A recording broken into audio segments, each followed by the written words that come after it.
আওয়ামী লীগ কোনো গণতান্ত্রিক দল নয়, গণতন্ত্রের বিরোধী একটা দল, গণতন্ত্রের বিরুদ্ধে অবস্থান হত্যাকারী একটি দল। আর বিএনপি হচ্ছে গণতন্ত্রকে জীবন্ত করার দল।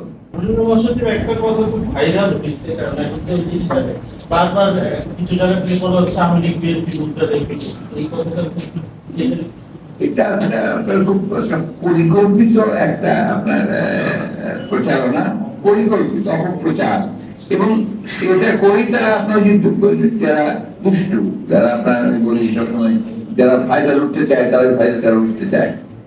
বিএনপি আর আওয়ামী লীগ তুলনা হতেই পারে না, কারণ আওয়ামী লীগ কোনো গণতান্ত্রিক দল নয়, গণতন্ত্রের বিরোধী একটা দল, গণতন্ত্রের বিরুদ্ধে অবস্থান হত্যাকারী একটি দল। আর বিএনপি হচ্ছে গণতন্ত্রকে জীবন্ত করার দল।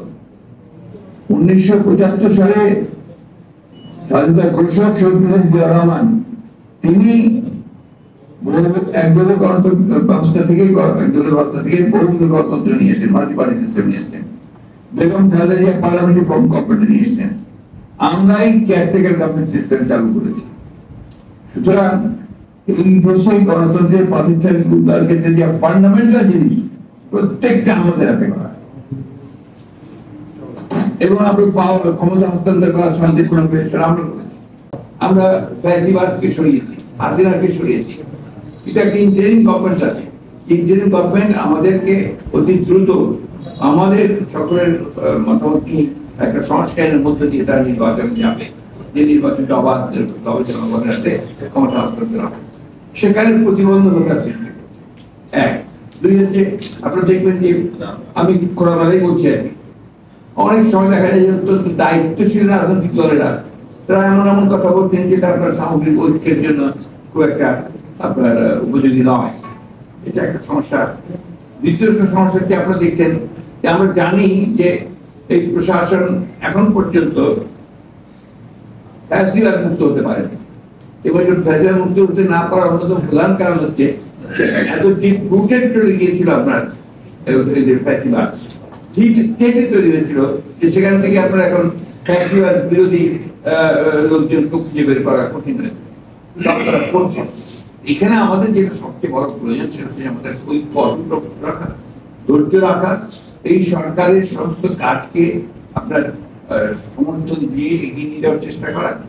আরেকটা বিষয় যেটা আপনি দেখেছেন যে ইন্ডাস্ট্রিয়াল প্রতি অশান্তি সৃষ্টি করা হবে, এরপর সুস্পষ্ট ভাবে ফ্যাসিবাদের দোষরদেরই আপনার ইঙ্গিত আছে, এটা পরিষ্কার হয়েছে, বোঝা যাচ্ছে।